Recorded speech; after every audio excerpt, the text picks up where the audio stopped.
Jassy Correia. Jassy Correia. Of Jassy Correia. Jassy Correia. Jassy Correia. Jassy Correia. Jassy Correia. Jassy Correia. Jassy Correia. Jassy Correia. We're Jassy Correia. Of Jassy Correia. In this video, we'll discuss the story that happened in 2019. Jassy Correia was planning to celebrate her 23rd birthday at one of the entertainment venues in Boston. However, she didn't return home after meeting with friends. What happened to her was in the news of many American TV channels. Before diving in, don't forget to subscribe and click the notification bell. Jassy Correia was born in Praia, the capital and largest city of Cape Verde. When Jassy was 3, her father immigrated to the United States with her. They lived in Dorchester, Massachusetts. Boston became her home, where she grew up, went to school, and later became a loving mother to her daughter, Gabriella. Jassy's personal life wasn't a fairy tale. About a year before the events we'll discuss today, Gabriella's father, Miguel Castro, attacked her. She wanted to leave him, but Miguel wouldn't let her go. Instead, he beat her badly. Later, Jassy went to the police, and eventually the court sentenced Miguel to 4 years in prison. Jassy worked as a waitress at the Boston restaurant Del Frisco. She loved to dance and was passionate about photography. The young woman treasured her time spent with her family, friends, and daughter. She enjoyed going to the park with her little daughter. On the evening of Saturday, February 23, 2019, Jassy left her 2-year-old daughter with her family because she planned to celebrate her birthday with friends. They decided to go to Venu, a nightclub in Boston's theater district on Warrington Street. She put on her new orange jumpsuit and had a good evening. A few days later, her friend told the police that she and Jassy spent the night dancing and drinking champagne. After the nightclub closed, Jassy and her 2 friends went outside. As it often happens, the friends unfortunately went their own way, and Jassy was left alone. She didn't come home after that night, her phone was off, and all calls went straight to voicemail. Sunday, Monday, no news from Jassy. No one has seen her since she left the Venu on Sunday morning. On Tuesday, February 26th, her father, Joaquin Correia, accompanied by a friend of Jassy, went to the police station and reported that his 23-year-old daughter had disappeared. The police launched an investigation. The first thing the detectives needed to find out was where Jassy went after she left the nightclub. Her family and friends distributed information flyers to passers-by and around the city, hoping that someone would share important information. Detectives talked to Jassy's friends who were with her that night. However, this did not help the investigation much, since they did not know where she had gone. After leaving the nightclub, they said their goodbyes, and Jassy planned to return home. The police interviewed witnesses and examined CCTV footage from cameras in the club and the streets closest to it. One of the recordings showed Jassy on the sidewalk on Tremont Street near the nightclub, where she communicated with several people at 2:14 a.m. It was after she left the nightclub. The footage also showed Jassy, who was apparently under the influence of alcohol, getting into an Uber that she didn't order. She mistakenly got into the wrong car. To put it mildly, the driver wasn't happy about it. They started arguing, and he pushed her out of the vehicle. What happened next was of particular interest to investigators. She continued arguing with the driver after being forced out of the car. At that moment, an unknown man approached her and offered to take his hand. He took her aside a little, and they started talking about something. Perhaps she wanted to leave, but this man wouldn't let go of her hands. In this recording, you can see that they are standing on the sidewalk, and this man holding Jassy's hands pulls her towards him.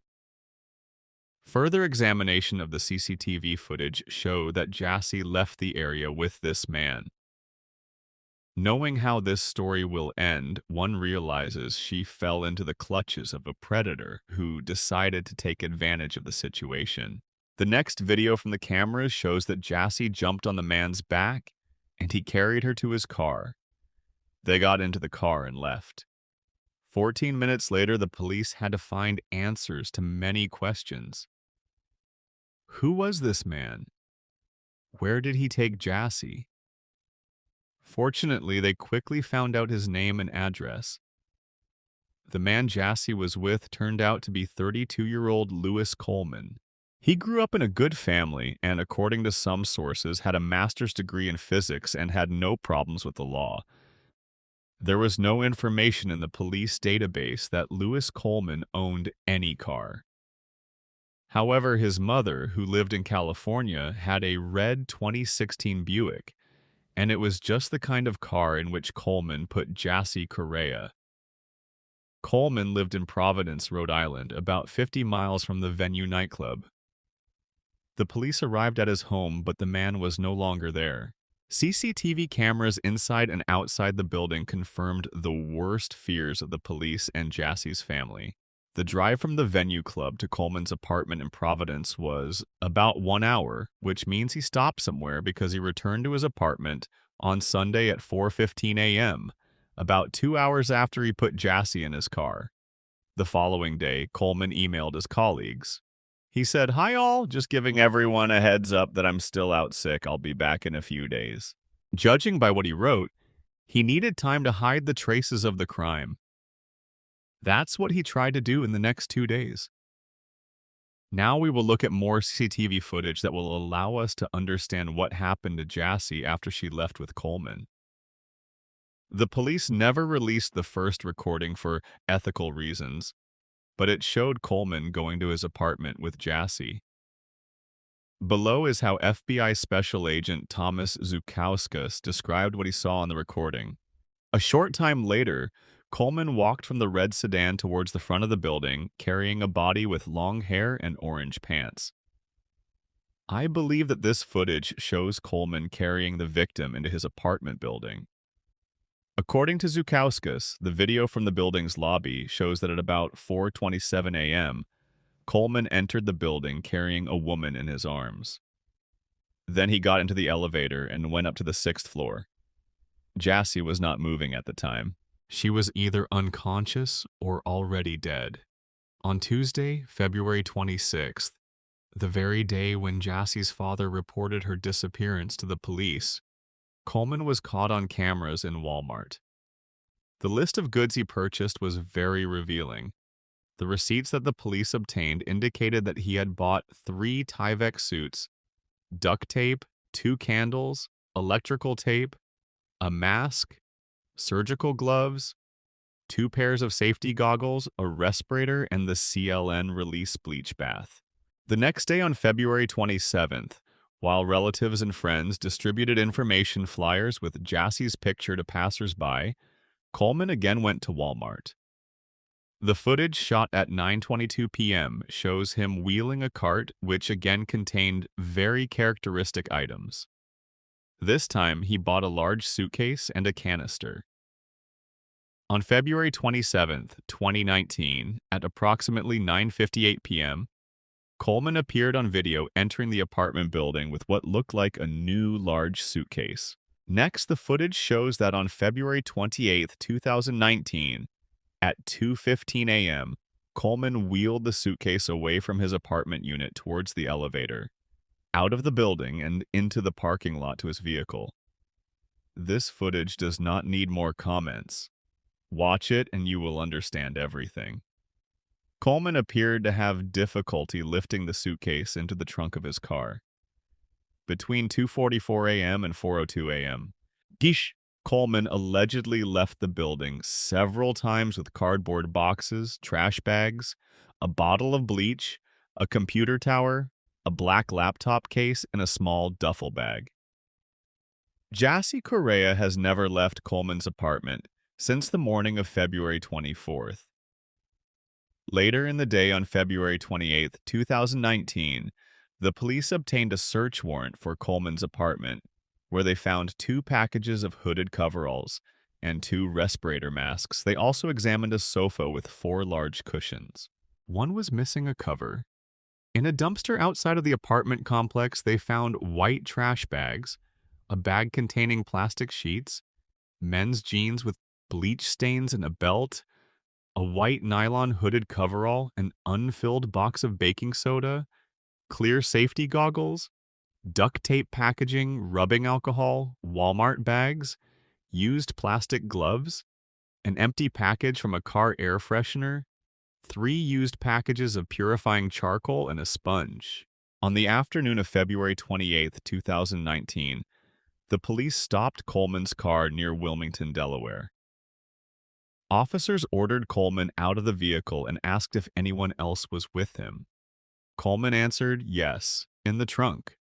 In the trunk of Coleman's vehicle, officers discovered Jassy's body wrapped in a sofa cushion cover, which was inside a black trash bag inside of a large suitcase that matched the one Coleman brought into his apartment on February 27, 2019. Experts who examined the car found cracks on the windshield in 2 places on the passenger side. It gave the police reasons to believe that the man attacked Jassy in his car. They arrested Coleman and transported him to a Delaware State Police barracks. While there, Coleman had a large bandage on the right side of his face. When asked about it, he allegedly replied, "It's from the girl." During the forensic examination, the experts established that Jassy died of strangulation and blunt force trauma. Moreover, they found seminal fluid on her body, DNA samples of which matched Coleman's. Prosecutors have said Coleman's DNA was also under Jassy's fingertips.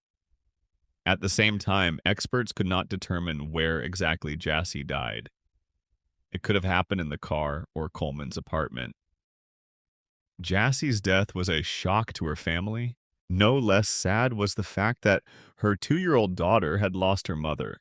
Some representatives of the Boston authorities visited the Correia family and promised to get justice for Jassy. As often happens, some people accused Correia via social networks of being alone on the street at such a late hour. Suffolk District Attorney Rachel Rollins expressed her opinion on this. Jassy was not in the wrong place at the right time. She was right where every woman has every right to be, celebrating her birthday on a night out with friends. Let's not fall into a discussion about whether we should walk home alone or how many people we should call when we're leaving the club. If anything, let's remind the men in our lives that violence against women isn't a woman's issue. It's a problem that men take responsibility for in their lives, in their sons' lives, and in their social lives with friends and colleagues. On Saturday morning, March 9, 2019, grieving family and community members came to St. Peter's Parish in Dorchester to say goodbye to Jassy Correia. Some loved ones wore all white, while others wore pinned buttons, shirts, and sweatshirts that displayed Jassy's face in the phrase, "Justice for Jassy." As a family, as friends, as a community, we express our sadness, but we must also accept the death of Jassy. We do not know, but God knows, and I have faith and trust in God with all of my heart that her death was not in vain, said a cousin and best friend to Jassy while delivering the first eulogy. Boston Mayor Marty Walsh also spoke and promised to work toward creating a safer world for women. Young women deserve to go out at night and celebrate their birthdays with their friends, and they deserve to come back home afterward to their children and their families. No family should ever go through what Jassy's family has endured. Joaquim Correia, Jassy Correia's father, thanked the crowd of over 200 people inside the church. According to one cousin, Jassy's mother, who lived in Portugal and had not seen her daughter in 20 years, was also in attendance. The parents appeared stricken with grief as they prepared to lay the 23-year-old to rest. There were no empty seats at the church. Many people lined the back wall. Joaquim Correia thanked the city for its support, yet and all of the different law enforcement agencies and departments that did not spare effort and resources in fulfilling their noble and risky mission in the 3 states involved. "Rest in paradise to my dear Jassy," he said. "Rest in peace, my dear child." Louise Coleman was charged with kidnapping resulting in death. The charge of kidnapping resulting in death could carry the death penalty or a life sentence, but in November 2019, prosecutors announced they would not seek capital punishment for Coleman. During the trial, prosecutors presented a range of evidence from a video showing Coleman dragging Jassy Correia's body into his apartment in Providence to the history of his online searches in the days following her disappearance. FBI agents described the online searches Coleman made in the days after the alleged kidnapping. They included, can a person fit in a suitcase? How to pull a tooth out that is not loose. But Coleman's legal team has argued the evidence presented by the prosecution had little to no relevance in the charge against Coleman. It is not a case about whether he handled himself properly after her death, whether he did things that were illegal, inappropriate after that, and that frankly has been where the bulk of the government's evidence has laid. I would suggest that none of these things are determinant of the elements of the kidnapping allegation, said attorney David Hoos. Several motions filed by the prosecution and defense described in detail what happened the night of Jassy Correia's disappearance and the days before the police found her lifeless body. Two sides had different narratives about what happened, but the documents revealed frightening details about the unfolding events and the circumstances that led to Jassy's death. Prosecutors proved that Coleman was at the same nightclub as Jassy and her friends. Inside the club, he was chatting with a woman he had just met. It wasn't Jassy. They talked, danced, and even exchanged phone numbers. They texted each other while at the club and after it closed. The defense and the prosecution expressed two different points of view. Prosecutors said Jassy was not the aggressor, and that Coleman took her life after tricking her into believing he would give her a ride to her friend's apartment. Coleman's defense team argued otherwise, saying that Jassy behaved aggressively after the Uber driver pushed her out of the car. At trial, defense attorneys tried to argue that Jassy started the fight with Coleman on her own initiative, and that the crime was a sudden altercation rather than a planned and executed stalking, kidnapping, and deprivation of life.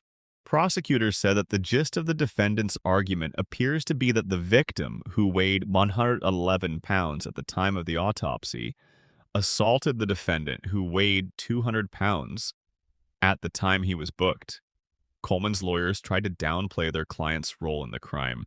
After all, in addition to alcohol, the toxicological examination showed traces of several different types of prohibited substances in Jassy's body. In June 2022, Coleman was convicted on one count of kidnapping, resulting in death. The defense team filed a new motion arguing that the evidence is insufficient to sustain a conviction. However, they could not influence the outcome of the trial. In October 2022, the court sentenced 36-year-old Louis Coleman to life in prison without parole for kidnapping and taking the life of Jassy Correia. The court also ordered him to pay her family about $60,000 in compensation. Jassy Correia was a vibrant and beautiful 22-year-old woman and mother of a toddler daughter. Louis Coleman, a total stranger to her, abducted her, assaulted her, and strangled her to death. The pain and suffering Louis Coleman inflicted on Jassy Correia that night, and her loving family, her mother, her father, her brother, and so many others, every single day since February 24, 2019, will never be relieved by this sentence, by his depravity and his horrific disregard for Correia's life. Louis Coleman forfeited his right to live free in society, said First Assistant United States Attorney Joshua Levy in a statement. To this day, Louis Coleman has shown no remorse after he lured 22-year-old Ms. Correia into his car, sexually assaulted her, and violently killed her. Louis did not once consider turning himself in. Rather, he concocted a gruesome plan to conceal the assault and murder he just committed. Today's sentence of life in prison is a just punishment, Levy said in a statement. It remains unclear where Louis Coleman was taking Jassy's body and what he was going to do with it. And that brings us to the end of this episode. If you enjoyed this video, don't forget to like, share, and subscribe. Stay safe, and we'll see you next time. Thanks for watching.